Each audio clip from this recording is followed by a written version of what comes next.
Good afternoon, everyone. Welcome to this week's edition of Native News Today, your number one source for American Indian news here in the state of Oklahoma.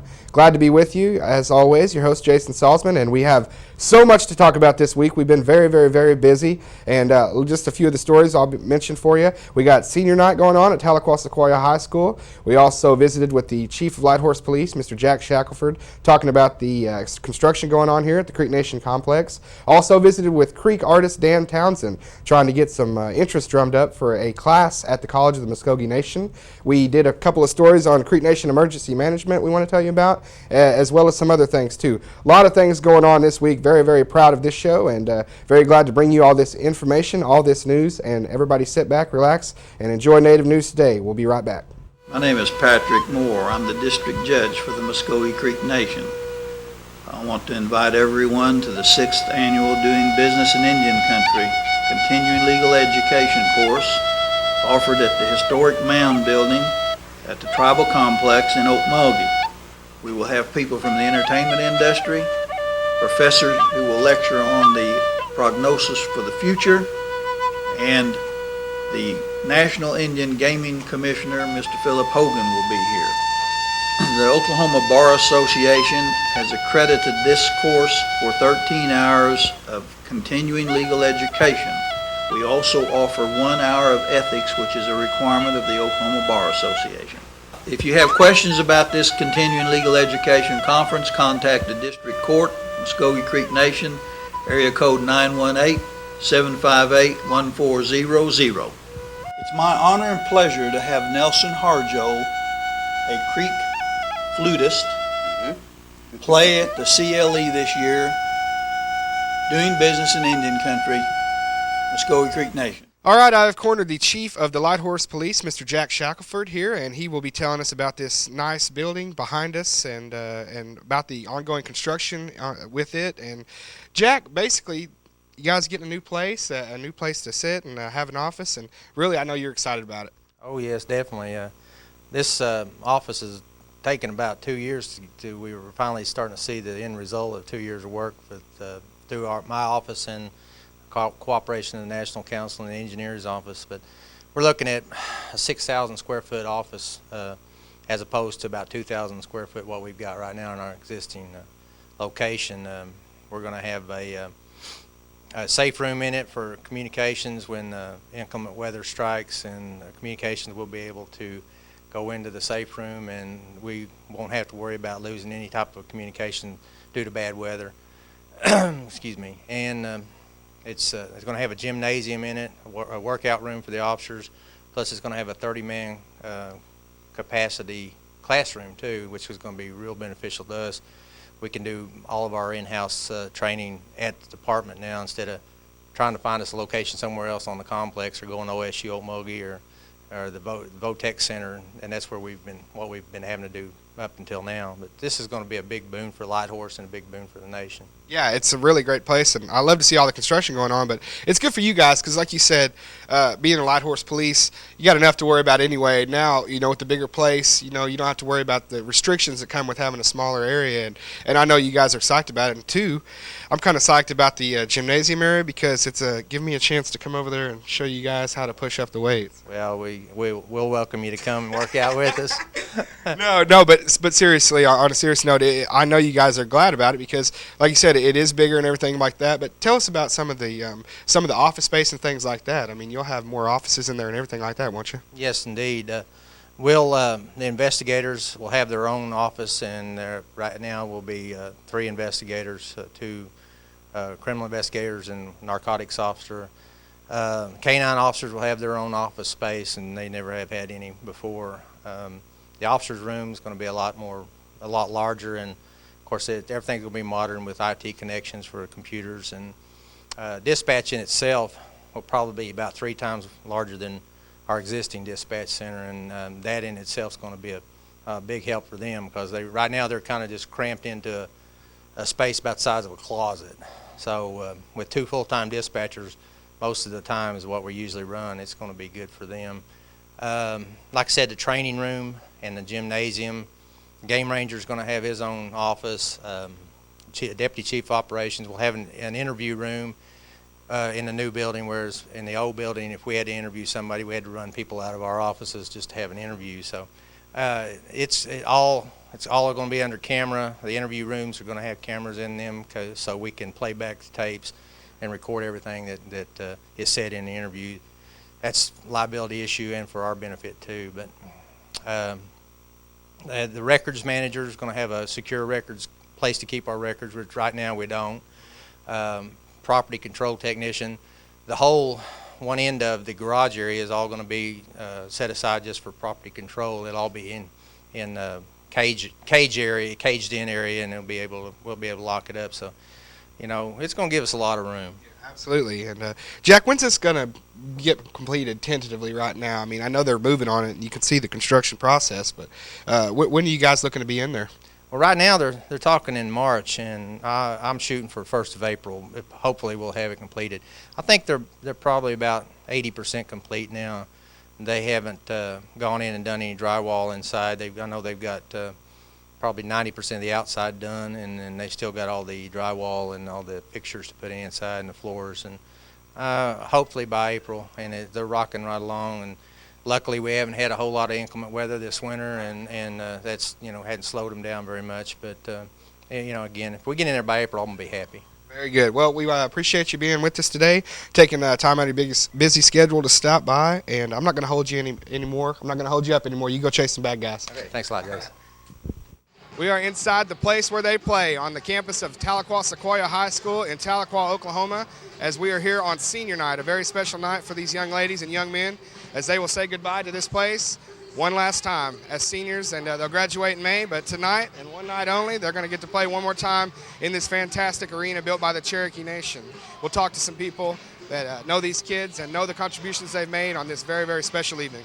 I'm here with the athletic director and head boys basketball coach at Tahlequah Sequoia High School, Mr. Larry Grigg. And Mr. Grigg, a special night here for these young ladies and young men, and some that you've seen for 4 years and made quite a bit of contribution to this school.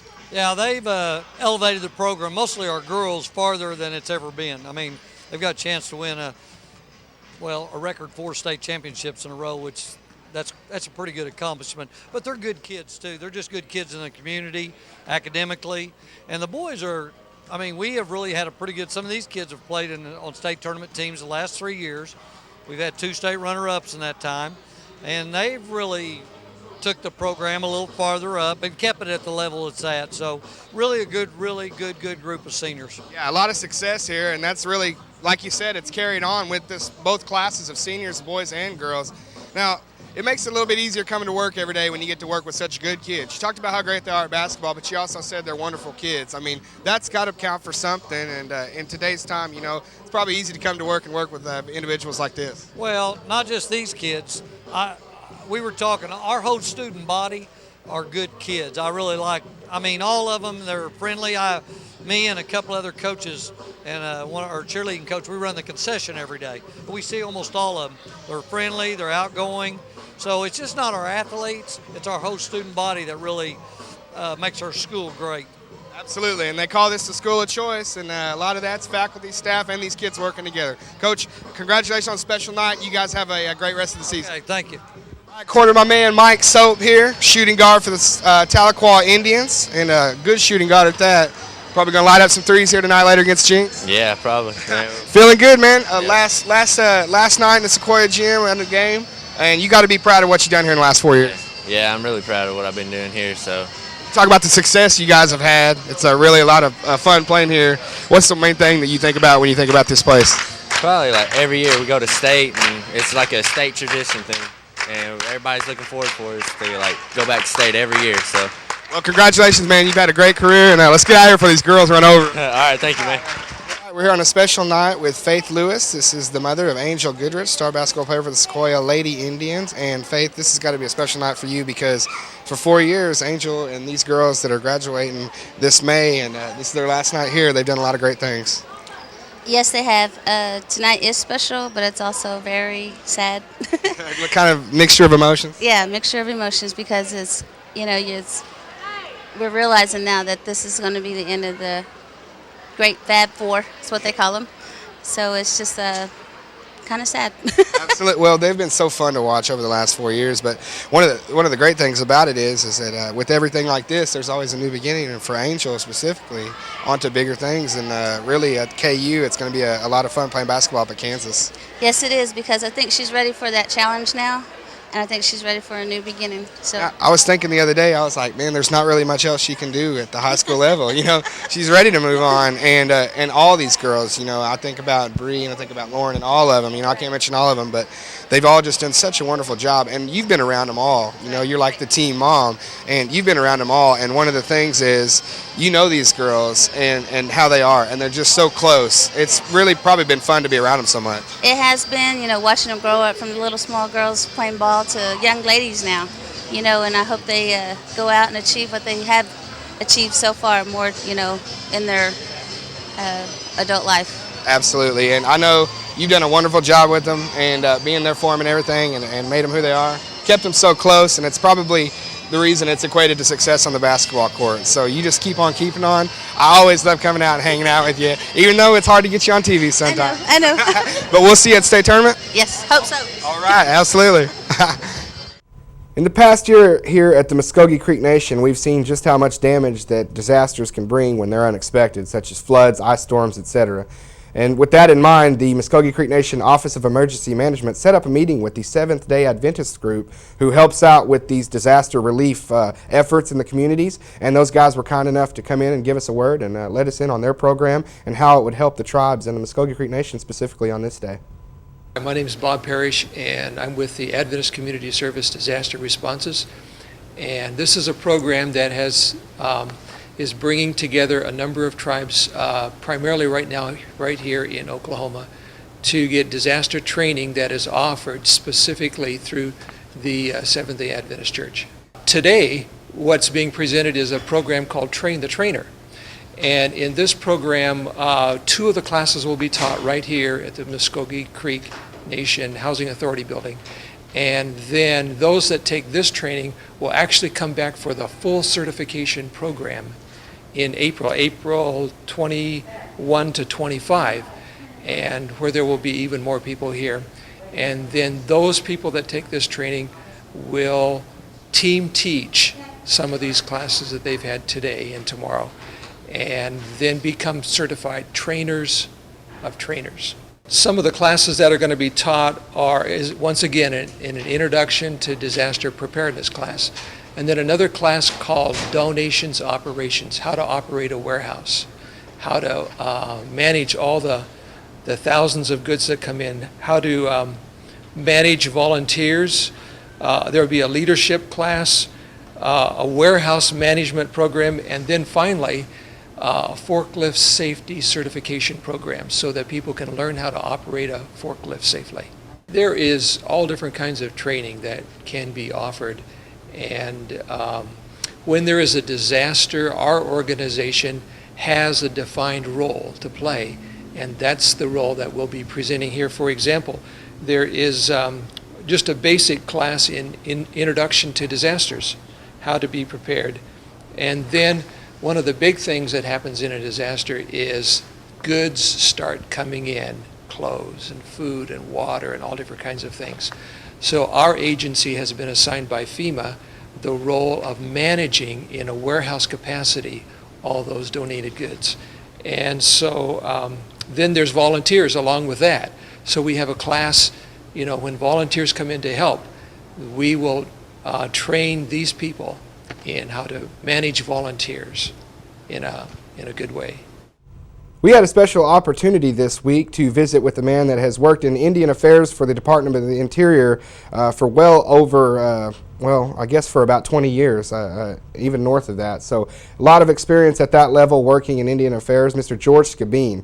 He served in a lot of important steads on the Hill up there, doing work for Indians and with the National Gaming now is what he's in. And we talked to George. He's got an interesting background, so it was fun sitting down with him having this interview.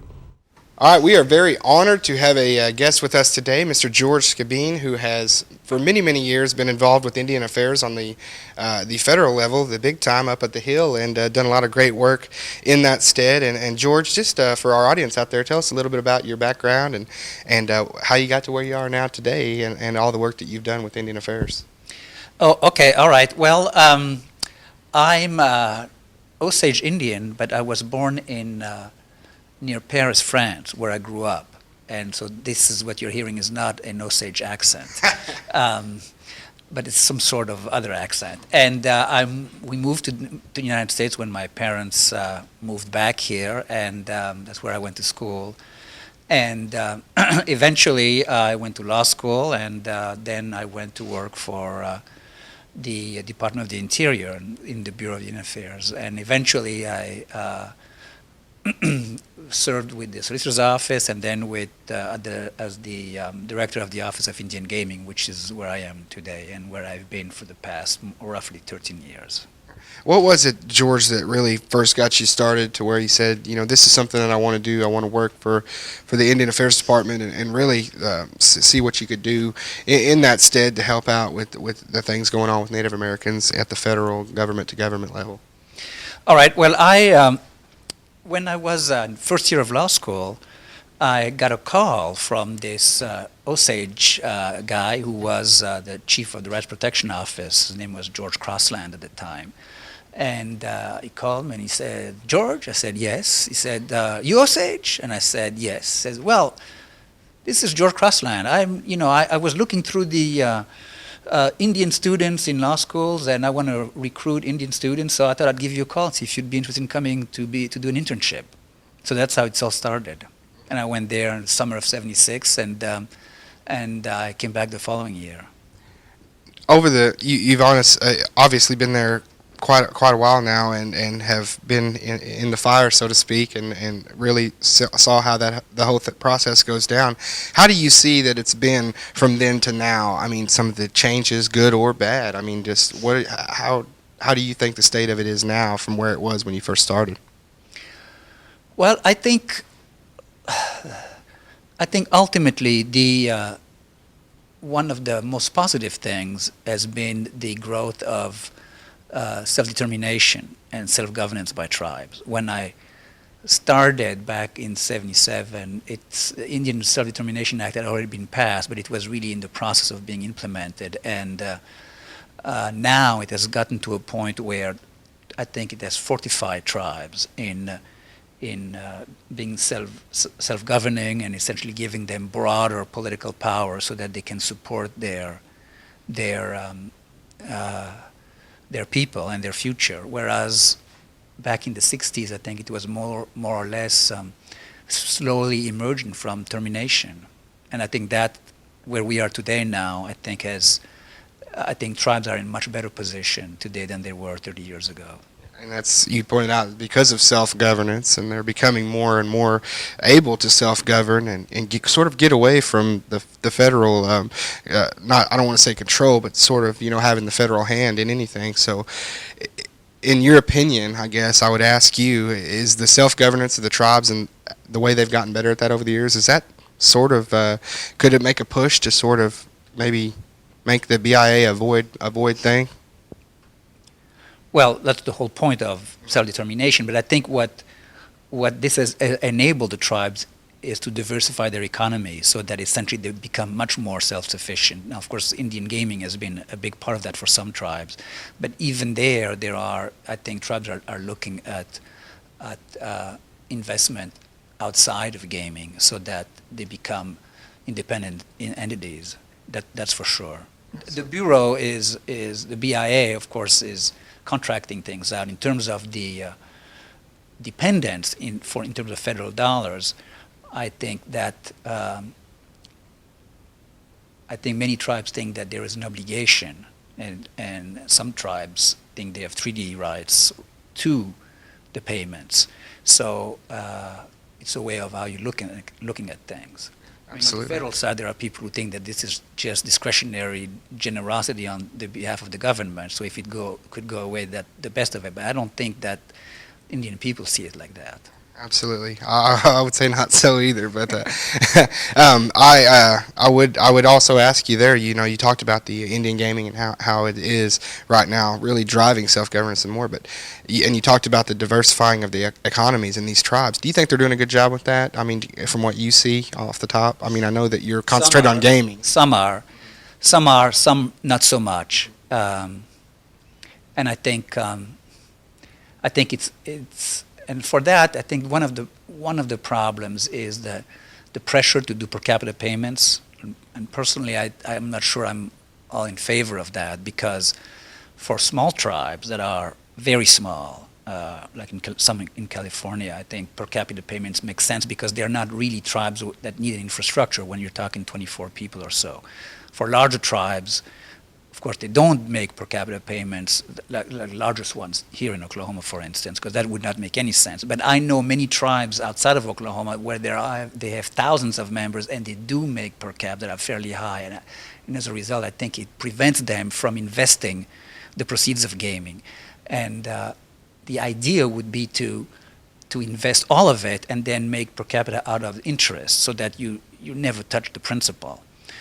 But that's not what's happening in many cases, and that's a problem. Well, George, very informative comments, and I want to thank you for taking some time out of your very, very busy schedule to follow us around today and finally get this interview done. But I want to thank you for being with us, and it's very much an honor to interview you, sir, and keep doing good work out there. Thank you very much. We're here outside the Emergency Management Building getting ready for a simulation of a hazmat disaster, that sort of like training for these guys, and going to go in and talk to James Nichols. I don't really know what's going on, but James, what are we doing here today?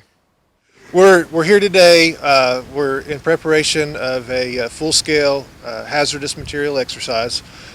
Today is the tabletop exercise, which is basically the whole scenario. We're just going to sit down, go over it on paper, make sure that we have everything in order, know who's going to do what, where, when, and just kind of go over our scenario so that when March 3rd does come around, that we'll be ready. We have the Army National Guard 63rd Weapons of Mass Destruction team here. They're actually facilitating our exercise. Okmulgee Fire Department, Okmulgee County Sheriff's Office, Okmulgee Police Department. We also have Health Administration, the Okmulgee County Health Department.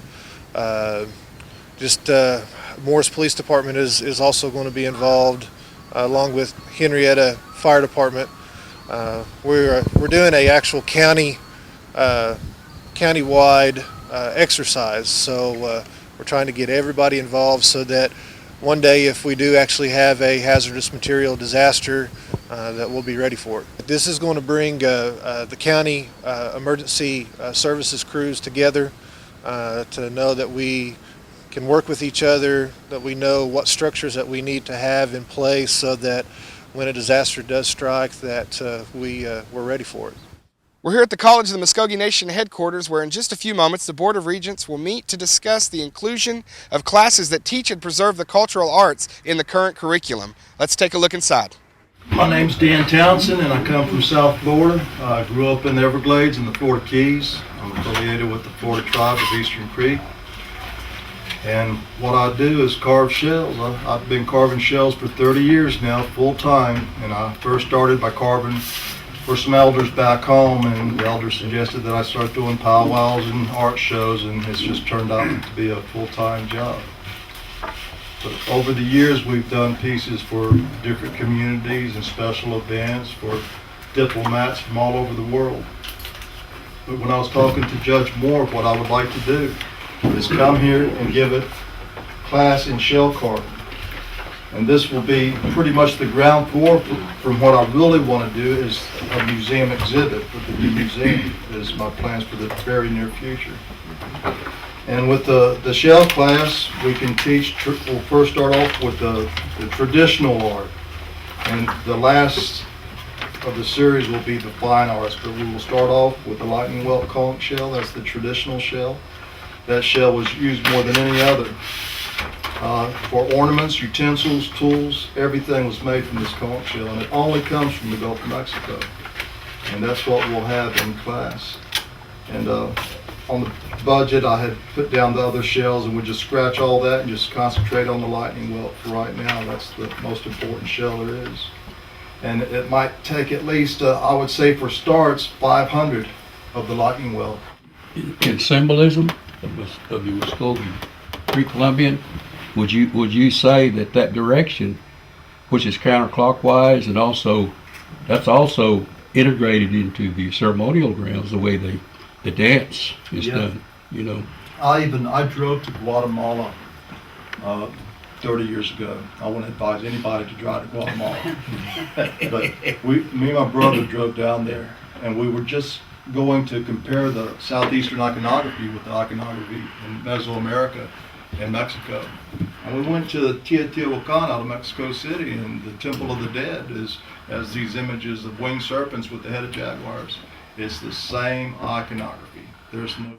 Was a wonderful exposure to traditional Muskogee arts in a contemporary scene.